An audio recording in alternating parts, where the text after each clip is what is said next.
Brothers, what are we doing? We came here to free Ryloth from Separatist control, and we succeeded. But look around you. We're now being ordered to target the very people we swore to protect, and I will not be a part of it any longer.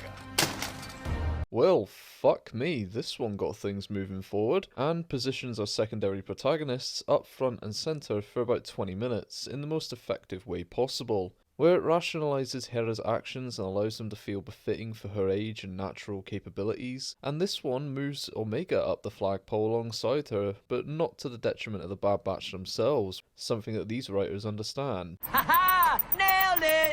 This episode does an all-round good job at utilising everyone's strengths and shares the responsibility of the task at hand, with each moving part evolving by the end, as we bear witness to a spark of rebellion, dissension in the ranks, and starting point for the future trajectories of Hera and Shram Syndulla. Anyway, before I dive much further, let's remind you of what occurs. We open on Rampart and Hauser paying a visit to Eleni and Sham, who are berated by Rampart for their actions, and he expresses his interest in making an example of Ryloth, where before it was simply progressing the planet past the point of war. Shortly after, Hauser expresses his concerns over Rampart's actions, and Rampart essentially goads Hauser into rebellious action later, by accosting him and asks if there is any evidence to the contrary, which forces Hauser to back down for now. A little while after, we find out that Omega provided Hera with the emergency code to contact the Batchers. It's here where she puts a plea for help, and they answer after much convincing from Omega and meet Hera in a hidden location deep in the caverns of Ryloth. Hera is surprised that they answered, and Hunter agrees to get a layout of the land before making a decision with no promises. We cut to them overseeing Rampart's message to the citizens of Ryloth, where he informs them of Senator Tar's survival, and they quickly discover that they're being monitored by a probe droid, which Hunter destroys, but not before it can get an image out to Crosshair. He takes this to Rampart, making him aware of their presence, but Rampart orders him to continue the search for Hera,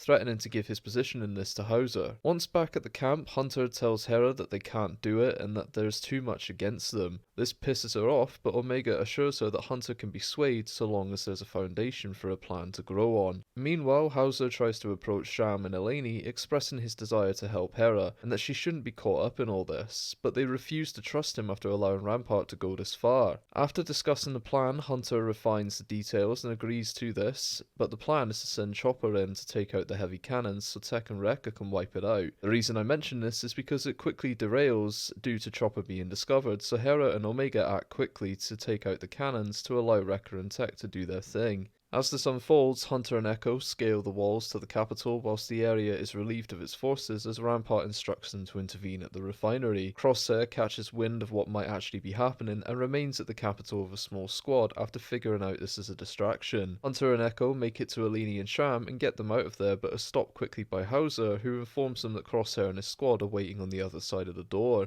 Hauser apologises for not stepping in sooner and allows them to escape through the back door. He approaches his men in the courtyard and asks that they remember the reason they were created and sent to the places like Ryloth in the first place. They were once liberators, not oppressors. As he lays down his arms, so do some of his men, but they're quickly arrested for treason against the Empire as the Batchers and co get away and Crosshair tries to make one last shot. We end with the Batchers parting ways with the Syndullas, and Crosshair is given the order to finally go after them. The profundity and simplicity of this episode provides audiences with our first glimpse at the clone uprising that is being whipped into a frenzy right now with recent events in Season 2, and I truly wonder at times, where was this level of writing for the likes of Kenobi and Boba?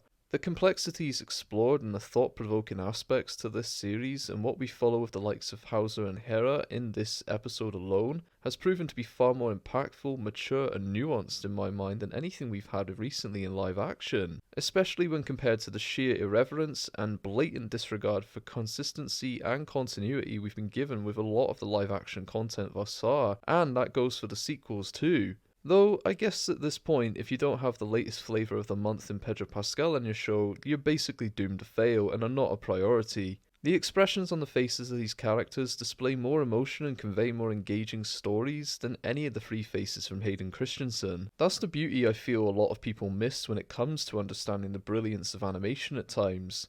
We see actors put in performances that can at times carry weight to them, with certain thoughts or feelings being conveyed with slight twitches or flicks within the face, but in animation you have to consider how that would look. Everything is done deliberately and by design, and when done right, honestly feels more realistic and more relatable than real faces. I'll admit there's a degree of bias in that sentence, but that's because I see a lot of people quick to pass up on shows like this simply because they look too childish, and feel that they're incapable of telling stories with more mature themes. There's a reason Filoni and co are being entrusted with the future of Star Wars storytelling right now, and minus a few setbacks, I think it's fair and safe to say that right now, they're rarely coming up short, and certainly in the animation department. I mentioned in the opener that this episode allows all parties involved to demonstrate their strengths and evolves who they are by the end, and I'd like to clarify exactly what I mean. If you look at everyone involved, I think it's fair to say that Hera, Omega, Hunter, Hauser, and Rampart specifically each receive the character arc in just 20 minutes, with necessary additions to their characters that will help them going forward.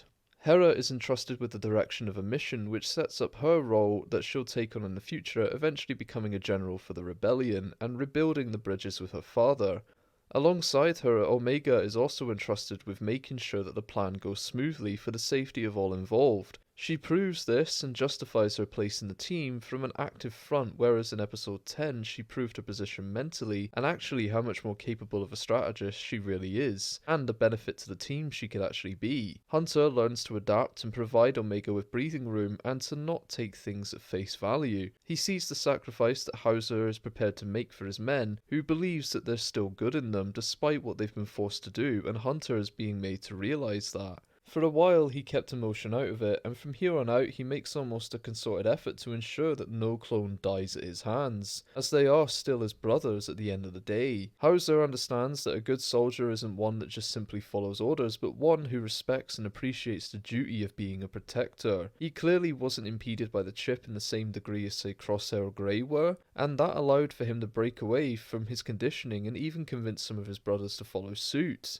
He is the biggest example of mind over matter, and the beginning of the end for the clones, as you can imagine the Empire won't take kindly to this level of dissension. Then, lastly, Rampart. He is shown throughout this two-parter to be a manipulative, cerebral assassin that plays with his toys. I have no idea what I'm doing, but I know I'm doing it really, really well.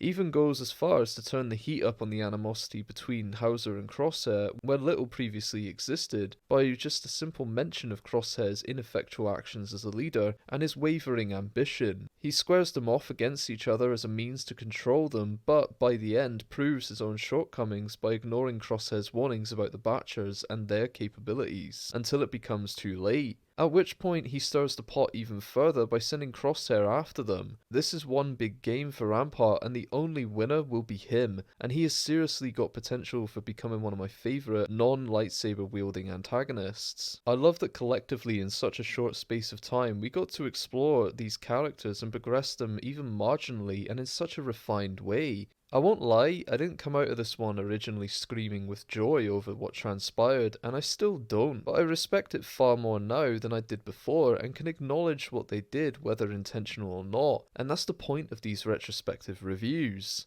I think it's fair to say that everyone had a chance to shine in this, with a few characters stepping forward from the limelight, and in the case of the crew, we've had a little over half a season at this point to establish who they are, but as we enter the final stretch, it makes sense to set them up with the tools that they need to deal with what comes after, especially in the case of Omega and Hunter, as clearly the frontrunners for the series.